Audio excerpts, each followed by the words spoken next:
আসসালামু আলাইকুম ওয়া রাহমাতুল্লাহি ওয়া বারাকাতুহু। নাহমাদুহু ওয়া নুসাল্লি আলা রাসূলিহিল কারীম, আম্মা বা'দ। মদিনা ইসলামী বিদ্যালয়ে অধ্যয়নরত নওগাঁ জেলা ছাত্র পরিষদ কর্তৃক আয়োজিত 2025 আজকের অনুষ্ঠানে উপস্থিত রয়েছেন সম্মানিত সভাপতি, প্রধান অতিথি এবং আমার ডান পাশে ন্যায়পরায়ণ সুদক্ষ বিচারক মণ্ডলী। আজকে আমার নির্ধারিত বিষয়বস্তু ভ্রান্ত শিয়া সম্প্রদায়ের পরিচয়, প্রসারের কারণ ও প্রতিকার। ইনশাআল্লাহ কয়েকটি পয়েন্ট আকারে আলোচনা করার চেষ্টা করবে, ওমা তৌফিক ইল্লা বিল্লাহ। প্রথম নম্বর পয়েন্ট, ভ্রান্ত শিয়া সম্প্রদায়ের পরিচয়। সম্মানিত উপস্থিতি, শিয়া এটি হচ্ছে আরবি শব্দ যেটি শিয়াতুন থেকে এসেছে, যার অর্থ হচ্ছে দল, অনুসারী, পক্ষাবলম্বী করা। শিয়া এটি হচ্ছে একটি ভ্রান্ত দল, কারণ তারা ইসলামের মূল আকীদা থেকে সরে গিয়ে সাহাবী কেরামদের বিরুদ্ধে অবস্থান গ্রহণ করেছে।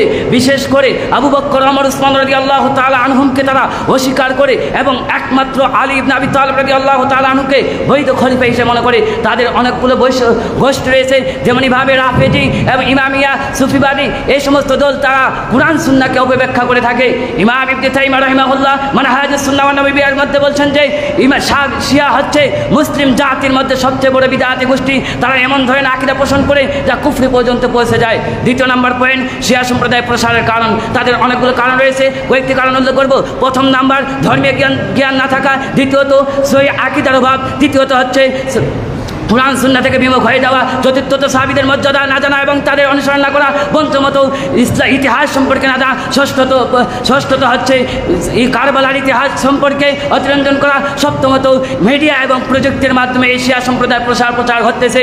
তাদের প্রতিকারের দিকগুলো অনেকগুলো দিক রয়েছে, কয়েকটি দিক উল্লেখ করব। তার মধ্যে থেকে প্রথম নাম্বার দিক হচ্ছে তাওহীদ এবং সহিহ আকীদা প্রসার করতে হবে। কেননা আল্লাহ রাব্বুল আলামিন সূরাতুল মুহাম্মাদের 19 নম্বর আয়াতের মধ্যে বলছেন, ফালাম আন্নাহু লা ইলাহা ইল্লাল্লাহ, তুমি জেনে রাখো আল্লাহ ছাড়া সত্য কোনো মাবুদ নেই। ইমাম মুহাম্মদ ইবনে আব্দুল ওয়াহাব রাহিমাহুল্লাহ বলছেন, পৃথিবীর বুকে সর্বপ্রথম জ্ঞান অন্বেষণ করা তাওহীদ ফরজ, কারণ সমস্ত নবীদের প্রথম দাওয়াত ছিল তাওহীদের। দ্বিতীয় নম্বর পয়েন্ট হচ্ছে কুরআন সুন্নাহকে আঁকড়ে ধরা, কারণ কুরআন সুন্নাহ হচ্ছে মূল ভিত্তি। যে ব্যক্তি কুরআন সুন্নাহকে বিমুখ হয়ে যাবে সে ব্যক্তি পথভ্রষ্ট হয়ে যাবে। আল্লাহ নবী সাল্লাল্লাহু আলাইহি ওয়াসাল্লাম সেই বিদায় হজ্জের ভাষণে বলে দিয়েছেন, তারাকতু ফিকুম আমরাইন লান তাজিদু মা তামাসসাকতুম বিহিমা, তোমরা দুইটি বিষয়কে আঁকড়ে ধরো।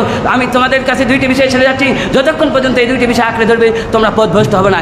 এক, কিতাবুল্লাহ, আল্লাহ তাআলার কিতাব কুরআন। দুই, সুন্নাত নবী সাল্লাল্লাহু আলাইহি ওয়াসাল্লাম, নবী সাল্লাল্লাহু আলাইহি ওয়াসাল্লামের সুন্নাত। এই দুইটিকে আঁকড়ে ধরতে পারলে তোমরা পথভ্রষ্ট হবে না। তৃতীয় নাম্বার, সাহাবীদের মর্যাদা এবং তাদের জীবনী প্রসার করতে হবে। কেননা এই সাহাবীদের মর্যাদা তাদের জীবনী না জানার কারণেই আজকে সাহাবীদেরকে গালি দিচ্ছে, সাহাবীদেরকে কাফের ফতোয়া দিচ্ছে। অথচ আল্লাহ নবী সাল্লাল্লাহু আলাইহি ওয়াসাল্লাম বলছেন বুখারী 3673 নম্বর হাদিসের মধ্যে, লা তাসুব্বু আসহাবী, তোমরা আমার সাহাবীদেরকে গালি দিও না। যদি তোমরা উহুদ পাহাড় সমপরিমাণ সদকা করে তবুও তোমরা তারা যা করেছে তাদের একমুদ, তাদের অর্ধমুদ পর্যন্ত তোমরা পৌঁছতে পারবে না। চতুর্থত রয়েছে এছাড়াও দিন শিক্ষা প্রতিষ্ঠান মজবুত করা, এছাড়াও এই শিয়াদের কুসংস্কার, বিদআত এবং তাদের কুপ্রবৃত্তির আকীদার ব্যাপারে জনসমাজকে সচেতন করা, তাদের ইতিহাস সম্পর্কে জানা। এছাড়াও তাদের যে কিতাবগুলো রয়েছে উসুলুল কাফি, আল বাহার, আল ইয়ামানিয়া, এই সমস্ত কিতাব থেকে তাদের আকিদাগুলো মুখোশ উন্মোচন করে দেওয়া। এছাড়াও এই তাওহীদ বিদআতের বিরুদ্ধে প্রচার করা এবং সুন্নাত প্রতিষ্ঠা করা। এই সমস্ত প্রতিকারের মাধ্যমে ইনশাআল্লাহ আমরা বিদআত থেকে, এই ভ্রান্ত আকীদা থেকে দূরে থাকতে পারবো। তাই আল্লাহ সুবহানাহু ওয়া তাআলা আমাদেরকে এই ভ্রান্ত আকীদা থেকে দূরে থেকে একমাত্র কুরআন সুন্নাহ অনুসরণ করে আমাদের জীবন পরিচালনার তৌফিক দান করুক। আল্লাহুম্মা আমিন। আসসালামু আলাইকুম ওয়া রাহমাতুল্লাহ।